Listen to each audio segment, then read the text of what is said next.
C'est ce qu'on appelle la Babylonie.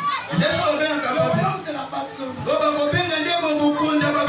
En fait, Abraham, c'était un Babylonien. Il était chaldéen. Parce qu'il est parti de Chaldée. Ur en Chaldée. Donc il était normalement étranger.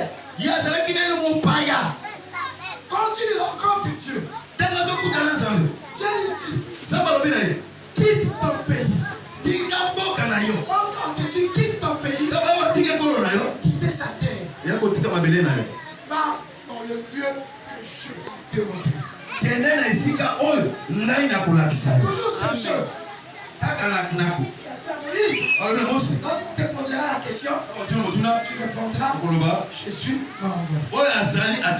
C'est lui qui dit à Abraham, tu iras dans le lieu que je te montre. C'est l'Éternel qui parle. Abraham est parti de l'Irak. Parce qu'il y a un fleuve qu'on appelle le Tigre.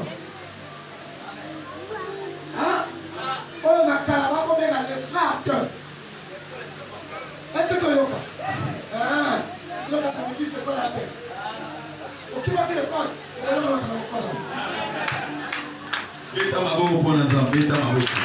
Amen. Alors, quand le bien-aimé, Pierre, quitte la Judée, ce n'est pas pour rien qu'il est entré dans la maison des étrangers. Quoique celui qui l'a reçu, c'est un citoyen romain, mais les lieux où Corneille se retrouvait, c'était des Palestiniens, des gens de la Judée.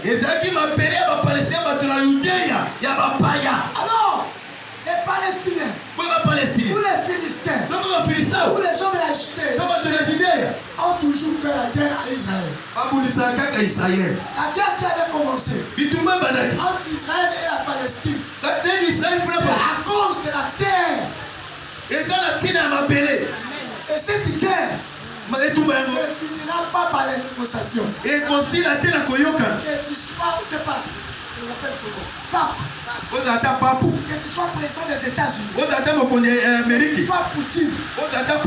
Quand quelqu'un s'alliera du côté de la Palestine, jeter Israël à la possession de la terre, cet homme-là rencontrera Dieu. Parce que depuis 1947, où Israël a été établi comme État, cette terre est reconnue pour Israël.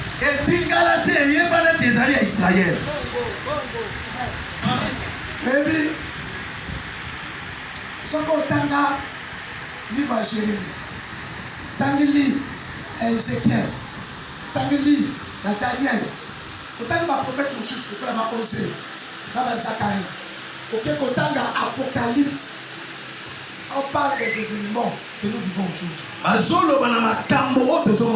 On parle des guerres. Quand Jésus a dit, il y aura des guerres et des bruits de guerre. Une nation combattra contre une nation. Un royaume contre un autre royaume.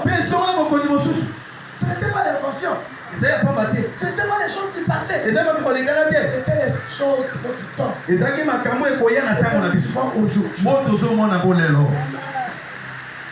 Pourquoi les pays arabes vont chercher? Le premier ministre indien a dit que les pays arabes, tous les arabes, vous devez conjuguer des efforts pour écraser Israël. Mokondi ya yambo ya baindien alobi boye soki mikolo nyonso ya bawanda oyo esangani po baya kama nini ya konika Israël parce qu'ils sont musulmans. Po baza bawanda le monde musulman parce qu'ils doivent écraser le monde de Dieu. C'est dans ces prophéties-là. Quand toutes ces nations se rassembleront. Depuis Magog jusqu'à Or. Ils vont se consolider bakoyoka na basangani pour attaquer Israël. mpona kobundisa Israël. Ainsi descendra le prince. eza wana nde prince La akokita prophétie du livre Apocalypse. lokola elobi na buku na emonise Il a posé un pied sur la mer, atili komona mbu un pied sur la montagne. La terre. likolo moko likolo na La montagne, c'est ngomba l'autorité. ezali nde bokonzi C'est le pouvoir. eza bokuya La mer, c'est les nations. boye nde mai ezali mbu ezali nde bongo bikolo. Amen. Amen. Il y aura guerre. ekozala na etumba Et cette guerre sera perpétuelle. etumba yango ekozala elibelela L'Iran n'écrasera pas l'Israël. iro ekokoka te konika Israel. Même pas. Les Américains boye bato na Amerike États-Unis sont astucieux. Vous savez, baza na mayele ya mabe au Congrès américain, boye na lisanga ya bamerike quand on parle du Congrès américain, ka bazoba na lisanga ya amerike c'est le leadership de l'Amérique. ezali nde bokonzi ya amerike. La majorité des décideurs, boye bato mingi bazwaka mokano les hommes des entreprises, bato ya misala les grands, ya minene qui se font appeler américains, oyo babengamaka baza bamerike les origines, boye batina na bango c'est les origines juives. ezali nde ya bayuda C'est les juifs. baza nde bayuda. Voilà pourquoi vous voyez, yango bomona l'Amérique a toujours été alliée de l'Israël. yango wana amerike ekopandamaka ntango iso na israele À tort ou à raison. azala te na mabe to na elongo kaka wana na israele Parce que l'Amérique reconnaît po amerike eyebi que pour garder son leadership, mpona kobatela bokonzi na ye pour garder sa force, kobatela makasi na ye l'Amérique a besoin du Dieu d'Israël. amerike azali na posa to na bosenga ya nzambe ya israele. Amen. C'est encore une parenthèse. wana ezali kaka efungoseli moko Alors Pierre boye petelo est allé avec ses 3 hommes. ake na bato misato Il est entré dans la maison de Corneille. akotekata ndako ya corneille Vous savez bien aimé, oyebi balingani parti de là où il était à Jopé, kowutaka mpe azali na jope jusqu'à arriver là où était Corneille. kiloko mpe corneille azalaki Quand nous lisons la chronologie donc tozotala bolandisi wana des faits et des événements, ya makambo mpe il y a koya au moins 2 à 3 jours. ezali mikoma endo misato Puis arrivé, mpona kokoma Pierre dit, petelo alobi quand il est entré dans la maison de Corneille, ntango akoti na kati ya ndako ya corneille Pierre entre dans la maison de Corneille, akoti kati ya ndako ya corneille il pose la question à Corneille, atuni motuna na corneille que Corneille lui dise le pourquoi il lui a fait appel. po ete corneille ayebisa ntina nini abengi aya na ndako na ye Mais notre Dieu, nzambe na biso par les vertus du Saint-Esprit, na ntina bakoki ya molimo ne so fait jamais le hasard. asalaka makambo ya pwasa te ya pamba te.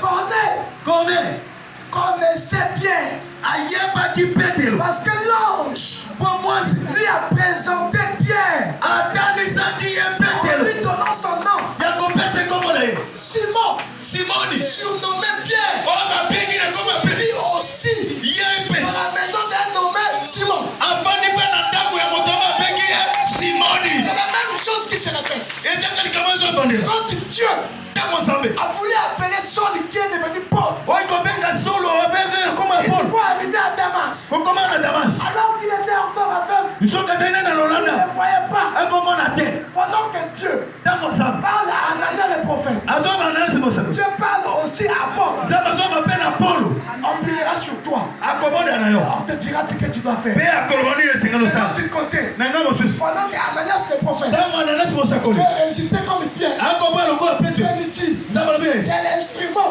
ezali que j'ai choisi. ezali esali Il nga a na transmettre mon nom au loin. mpona kosala Va vers lui. kende mpa na ye Notre Dieu a toujours fait des présentations. nzambe na biso akotalisaka Quand tu es à Dieu, ntango oza ya nzambe ou quand tu es de Dieu, ntango oza ya nzambe quand tu appartiens à Dieu, ntango oza ya nzambe Dieu te présentera nzambe akotalisa yo à son monde na mokili na ye et à